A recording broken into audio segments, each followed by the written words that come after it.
Welcome back to the ID Race channel. Last episode, we got the cage certified and got the green light to go ahead and get this guy put back together. We're going to get to mounting our seats in this episode, get our harnesses in, as well as start with the floor. Hopefully we get our drive shaft here coming as well. So we can work on the tunnel and get all that safety concerns out of the way with making a drive shaft loop and all that good stuff. But first, let's get to the intro. We are speed and professionals in aeromatics.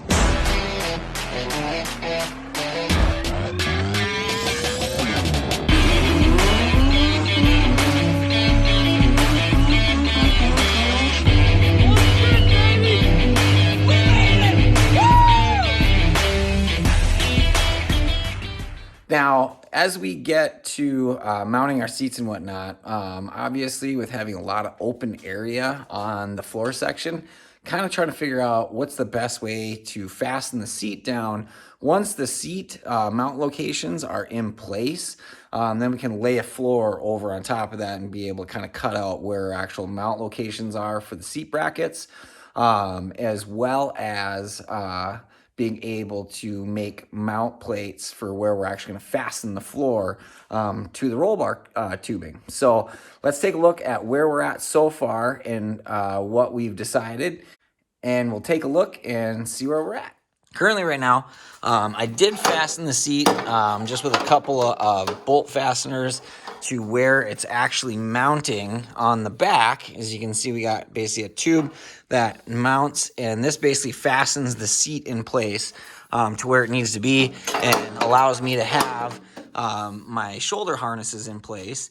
And then this guy is basically mounted fast in there. And then I have the brackets that are going to come off here, and we're going to make some standoffs to be able to bolt on our actual mounts for the seats in the front. We'll make some standoffs on this side, probably come off this tube and make a standoff that will locate this whole location for the seat, as well as in the back. Do the same kind of thing. I laid a piece of steel underneath here that kind of basically just crosses all the way over, puts our other seat for our passenger in. You can see I did cut the top of it off just because that's really not needed anyways. They're pretty tall seats as they are. So with that, this is a very wide seat for the passenger, so we can put some padding in there, make them have a little cush, comfy ride. My seat, I've used this one for, gosh, many years. Love the seat, actually. A lot of people don't like Kirkies. I actually don't mind this, and it keeps me nice and tight in the car, as well as I got to make some brackets off the side here. I'm probably going to come off for the bracket for being able to locate where our actual seatbelt straps are for the lap straps, and then make one off the other side. So got to figure out what our length is on those. But yeah, just a little fine-tuned parts now that the cage has been certified. We got to get seats in, floor in, drive shaft loop, tunnel complete, and then we can just lay the floor out on this guy. So once that's done, run the electrical and be able to hopefully get this thing ready to fire. So let's make some progress on our seatbelt brackets. So basically I just kind of welded on some plates, made some standoffs, and these guys are nice, free, and loose in there so they can swivel.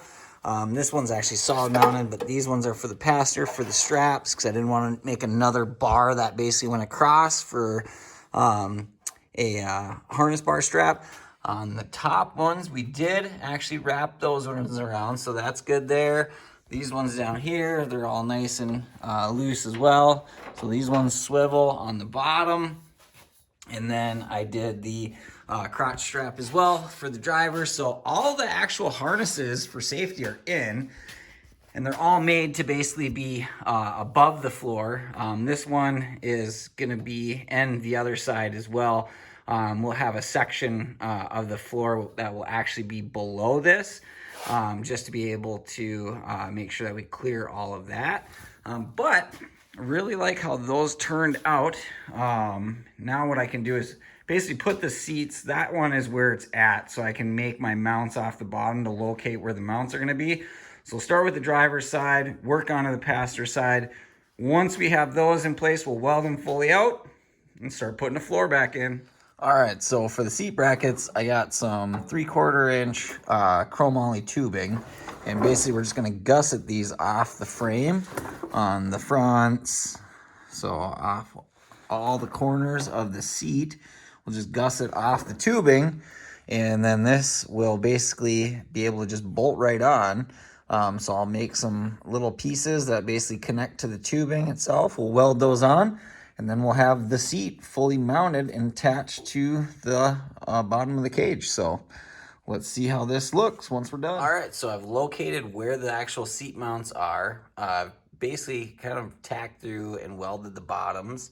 Now we're gonna go through and weld the tops of these 4 points. That's where the bottom of the seat, the brackets line up.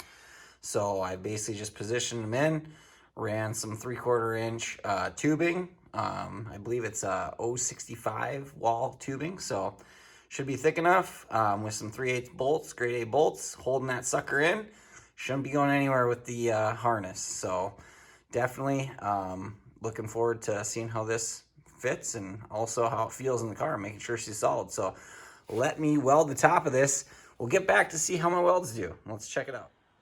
All right, so welds are done. We got all the mount points completely welded out.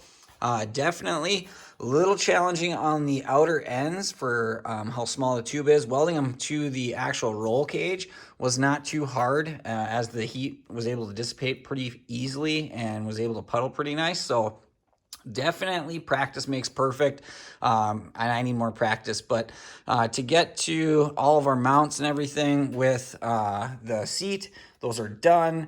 Kind of go over our 5-point harnesses. I do use the RCI 5-point harnesses. These are good till June 2024. I do re-web these every 3 years, so I've had these ones for quite a while. These ones are actually out of cert, but it doesn't really matter because it's the passenger side. But I've had those since like 2017 or something like that, 2018. And with those, I was going to use them and then just bolt to the back, but I do like actually having the harnesses looped around the bar instead. So I've continued to recert these ones probably about 3 times and sending them off to RCI. They literally get them done like 2 weeks, like $60 to get them re-webbed. I think they even do other manufacturer harnesses as long as they pass their inspections. But cam locks on both sides, passenger and driver, to make it a lot easier to get in and out of the harnesses. And that seat is all in 100%. So I was able to sit in there, plenty of clearance, even with a helmet all tucked back. I put a pad in just as if I had my race gear on to make sure that no issues there. But this thing is solid. Definitely not going anywhere. She's like a rock. So really happy with how that all turned out, as well as drive shaft loop all done. Almost welded in completely all the way around. I still have to do the very front of this side, but I'm gonna have to remove the seat to get that guy. I did end up cutting back the tunnel. I left the bolt locations. That's where the actual front dash attaches to, is those 2 bolts on both sides. This is gonna make it a lot easier to be able to make the tunnel, because I can basically kind of tuck it in nice and tight through here and then be able to come around where this drive shaft loop is all the way to the back of the rear cross member for the rear end. So all of that is looking pretty dang nice. It's lining up very well. I don't have a drive shaft, so kind of just eyeballed through where my distances were. It should be pretty accurate though. I am actually considering on putting the dash back in for fitment on that as well, just to make sure I get everything kind of squared away to be able to put the dash back in, with being able to do the tunnel and whatnot, and then also make my shifter location to make sure I have everything clearance there correctly. Should be good, but better safe than sorry on that. So might be putting that in here right now. but definitely do like how it's all turning out. So super happy. Well, we got a few big changes in the back. So yes, behind me is basically what the engine setup's going to look like in this car. Same as the convertible, just making all my tabs, making sure everything clearances, mocked up well. So let's check it out. My goodness, does that look fancy? So just welded this tab. I'm getting better. I mean, it's not the greatest, don't judge me, but it's getting there. That'll definitely hold. Got the turbo placement. Everything's good here. Obviously with the mock-up motor really helped out.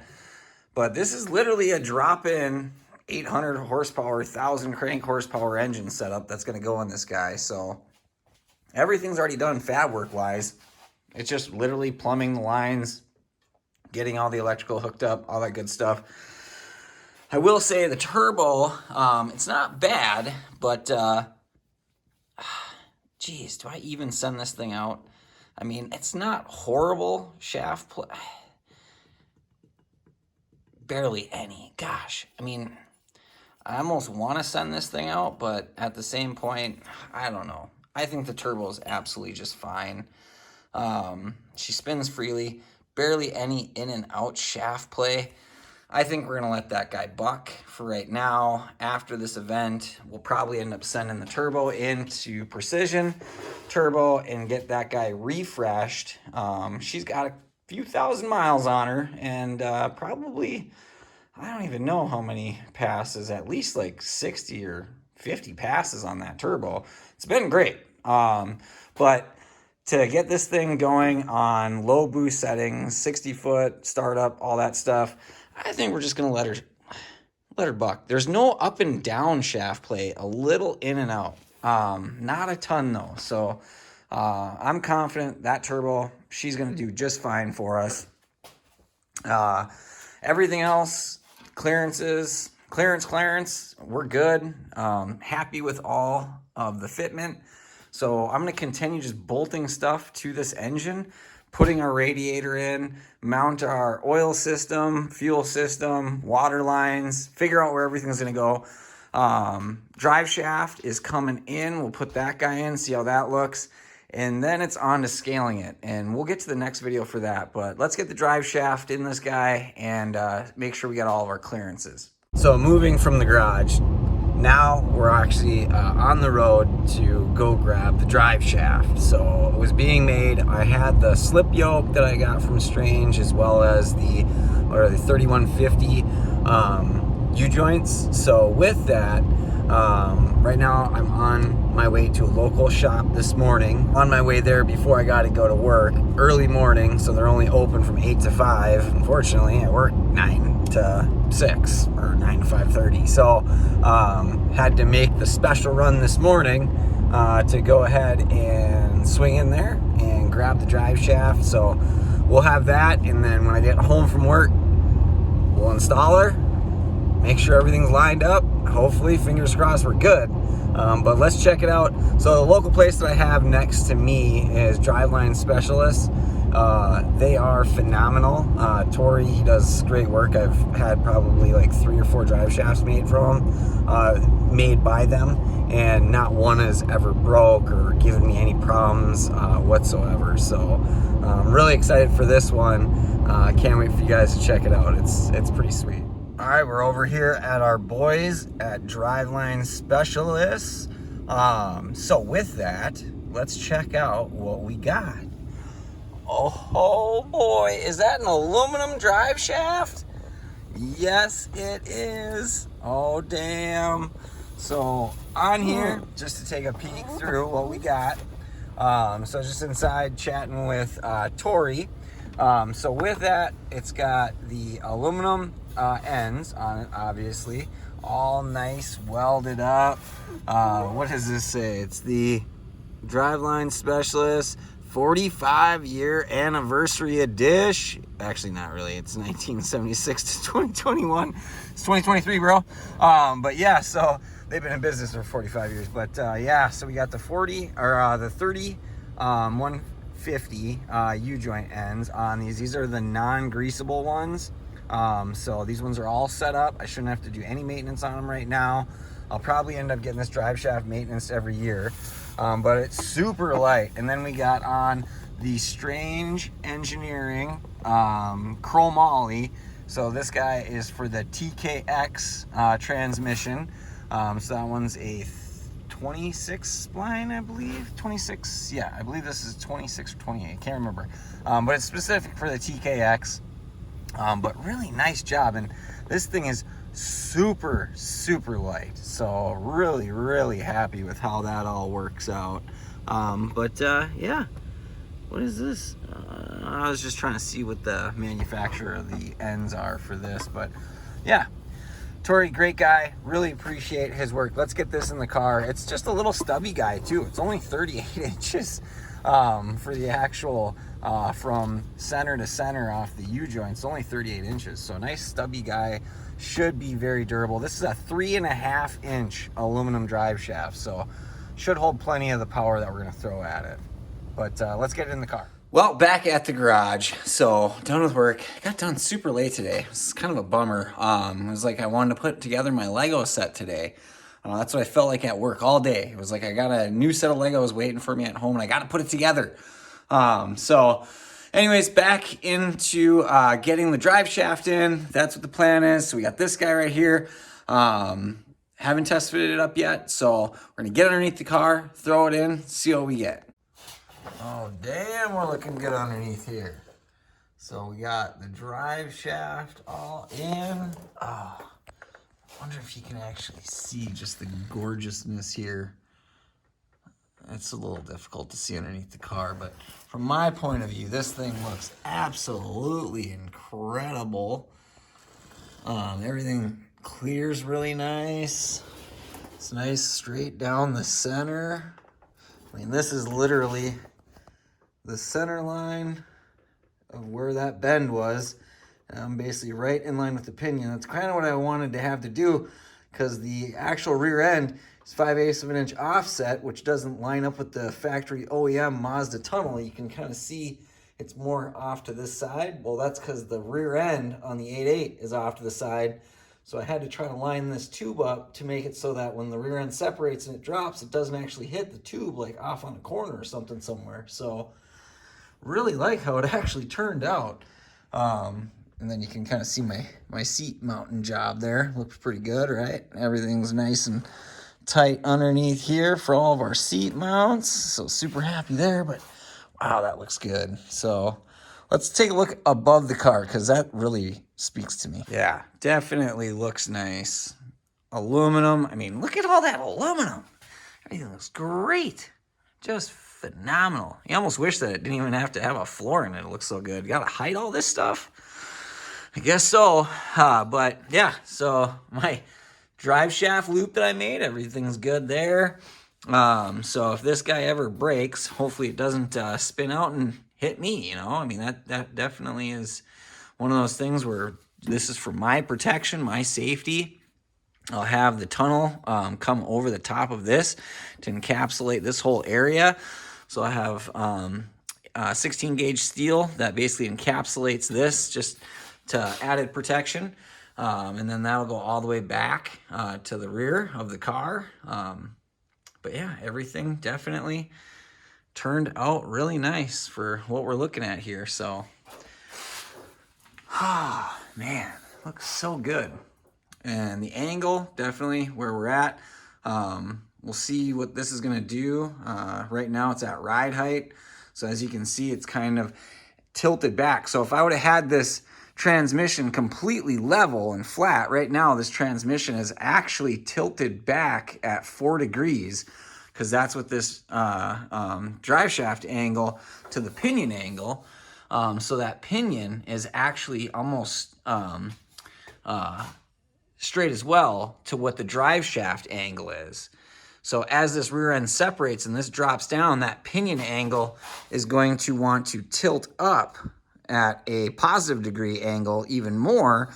So by doing this, I feel like we're gonna have a nice, solid, straight drive shaft without any type of weird noises and binding or anything like that with the U-joints. And these U-joints are phenomenal. I mean, these things are built like shit brick houses, the 3150s. The only larger ones in this are what they use in basically like pro stock cars. And I'm not going to need that. This thing's not going to put that much torque. And it's a very short tube. This is 38-inch drive shaft. So very short. Man, just love it. So hopefully you guys have enjoyed this video. Lots of progress. Big things are happening, like I said. This next coming week, we're going to go through and I'm going to do all the wiring. The injectors should be back. Start on the exhaust stuff. So plumbing, all that good jazz. So really close, guys. I can feel it. I'm legitimately like sleep deprived. I've been up like 2-3 o'clock in the mornings, up at 7, got to go to work, all that stuff. So it's been a lot. It's been a lot. I definitely need a night off of work tonight. I think I am going to call her a day. It's been a long one and I got to get up super early. So really appreciate you guys for tuning in. Remember, like, subscribe, share with your friends. We'll see you on the next one. Have a good one.